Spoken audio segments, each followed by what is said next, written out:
Yeah, it's okay. As I said earlier, I'm Rear Admiral U.S.S. Chugali, a director at the Defense Headquarters. But here, I'm representing the Chief of Defense Staff, General C.G. Musa, who actually wanted to be here, but because of other competing demands, he went somewhere and he directed me to represent him. And for him to send me to represent him means he actually appreciates the effort of the organizers of this workshop, and he holds it very, very dear.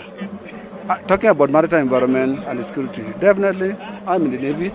So, as I said earlier, the Navy has been working round the clock since its inception to ensure that the maritime environment is safe, secure, and conducive for socio-economic activities to thrive. So now that we are having a ministry of blue economy, and this is the discussion that is going around all over now. It is a program that everyone must come on board, and for the nation to benefit from the maritime resources in our maritime environment, there must be security.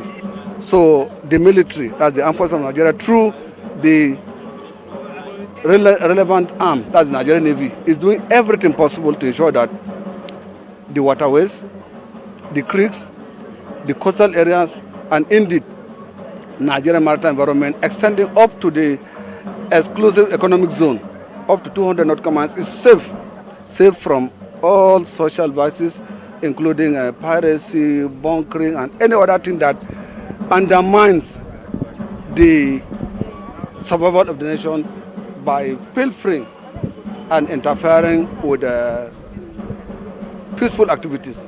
So the Nigerian Navy is collaborating with all other security agencies operating in the maritime environment and stakeholders like this, ministries, departments, and parastatals, all have a role to play. The Navy cannot do it alone, so it is a whole of the society approach. So the Navy is working together with all other agencies, other sister services, security agencies, and other stakeholders in ensuring that the coastal communities, islands, can survive on their own, can go about doing their peaceful activities, and also Nigerian nation can exploit the vast resources contained in the maritime environment. So we need everyone, including you journalists, information. Every other person has a role to play in ensuring that the maritime environment is safe, secure, and conducive for socio-economic activities. So we appreciate you for inviting us for this workshop. The discussion continues. Thank you. What informed the theme for this year's workshop? Yeah, the theme is sustainability, and that's bottom line. At this time, the world over, if we are not careful to sustain the benefits of God to mankind or nature to mankind, we would have lost out for generations unborn. So the key in environmental management and disaster risk reduction is all about sustainability, how to bring beneficiation of our natural resources and God-given resources, as it were. We know that we Africans are very religious, but nature itself has birthed on Nigeria creditably. So we have river courses, islands, streams, we have the Atlantic Ocean and all of that, and it's estuaries of the River Niger and Benue. Now, the idea behind this is how to raise to par our understanding and the knowledge-based area in all that is required for us to achieve the best for Nigeria as a country. Right, so we are aware that we have different stakeholders from across different MDAs present. So Yes. Moving forward, what should we be expecting? Should we expect the discussions to end at this table, or what should we be expecting from both the institute and the expectations of the relevant stakeholders moving forward? Yeah, the expectation is simple. We would want all key sector actors to work together to synergize and do a better delivery for our common good. It is not right for maybe MPA to be doing a yeomanship, NIMAS are doing a yeoman thing, NIWA are doing, or for any of the other agencies that are ancillary, even the Navy, but for everyone to come in tandem and understand that we all must work together for the common good of Nigeria. And so we feel that at the end of this workshop, people would have gone back home with a clearer understanding of how to work in Synergy. Thank you. You're talking about the blue economy. I want to know how apt is this workshop? Yes, thank you. I earlier said that what I said, because I was a reporter like you guys, and I wanted you guys to take from what I had said at in my address. I thought that was enough. But you see, we must commend the government of President Bola Ahmed Tinubu on investing in the blue economy. He has opened a new vista for the Nigerian economy to blossom, and the blue economy is very apt at this time, in that every additional thing that government can do to broaden the economy and to give impetus to activity of Nigerians is welcome. The blue economy is very apt at this time. Government would be able to raise money from it and to broaden the scope of work of Nigerians. To tap into this, there will be boat builders, there will be those who go into fishing, there are other areas, and all this will help in modernizing and invigorating the Nigerian economy. Well, that is why this workshop by the Institute is on how to maximize such potentials in the blue economy is taking place. And I'm sure that those who have come for the workshop will take advantage of this and learn. I'm sure that there will be a communique at the end of this workshop which will be passed on to government, and government can see this as a blueprint for work to improve what it's doing in improving in maximizing benefits of the blue economy. Ambassador Dr. Stephen Lassie. Well, he's a senior public servant and also a fellow of this great institute. Having been conferred today with the fellow of the institute, how do you see yourself contributing to the ideas of the institute? Well, the institute has been on ground for close to 5 years, and although it's just an institute that's coming up, but we need to help to publicize it and do the needful to make the institute grow the way it is, a vibrant one. As an idea that takes time to grow and become a very top-notch shot in the nearest future. So my own is to ensure that I create a good policy that will help the institute to grow in a long way, establishing a development in the Nigerian economy.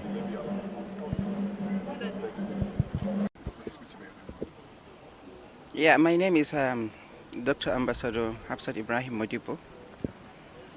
Today we're talking about disaster management, most especially waterways. Tell us, what is this bringing to Nigerians at large? Well, you know, this is the right time that this workshop came up, because one, Nigeria is looking at diversification of the economy.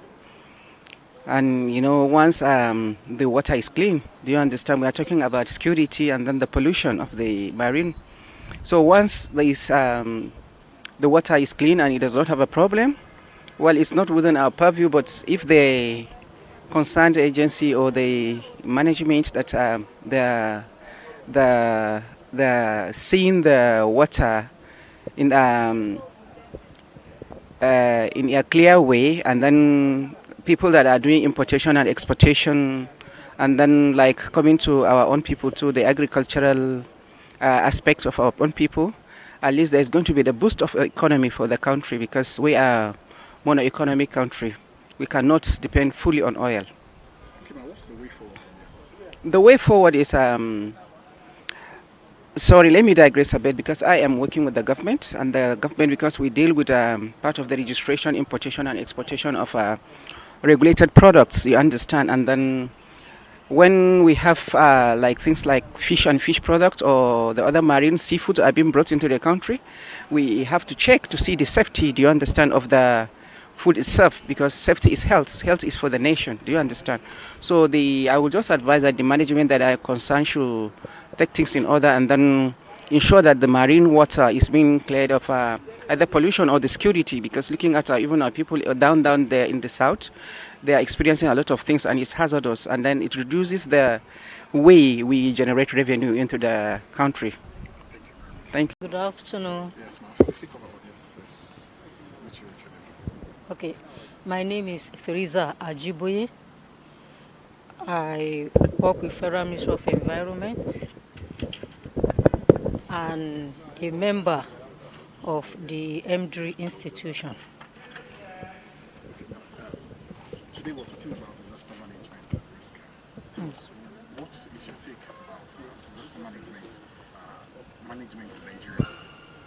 Okay, when we talk about disaster, we are talking about something that we did not plan for. Is a destructive incident, and it can happen anytime.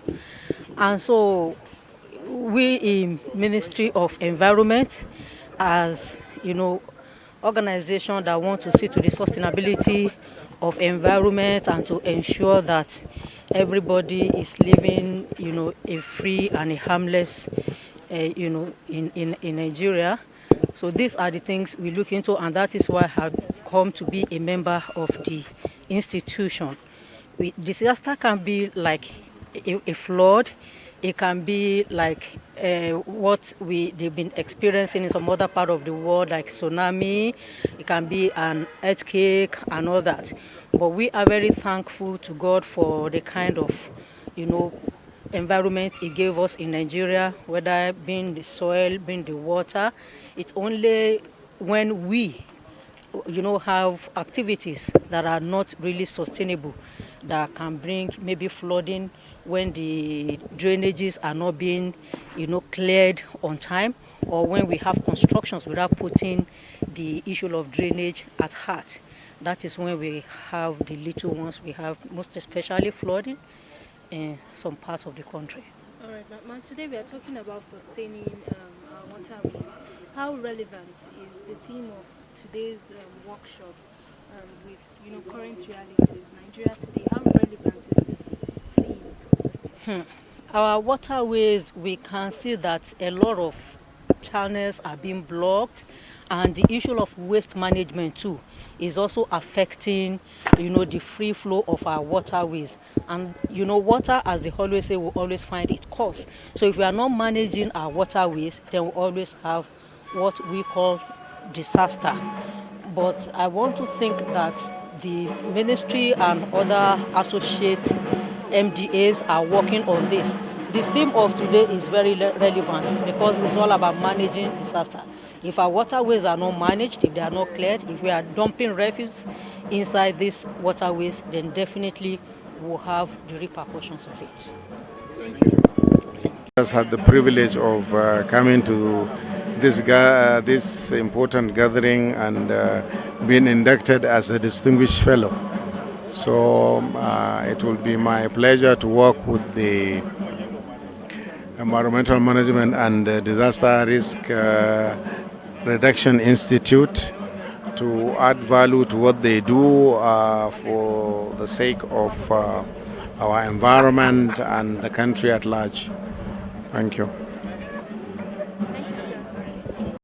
Is timely. The ocean contains everything a man do. You agree with me that our coastal water bodies and generally our coastal water augment the oxygen demands of all biotic organisms on this terrestrial plane.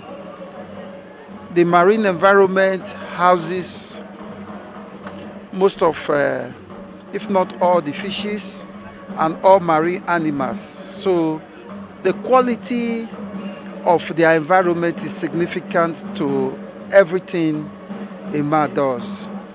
And I'll be looking at the topic from the pollution aspect of it.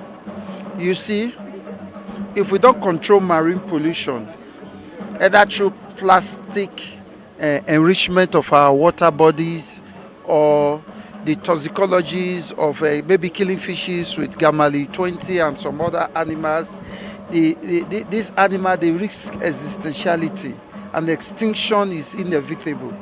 So it's worthwhile. The workshop is timely, and all stakeholders have to do what is necessary to keep the marine environment healthy. Thank you, sir. Your name and designation, sir. I'm Professor Agbefo Victor Ehi. I'm a professor of environmental chemistry.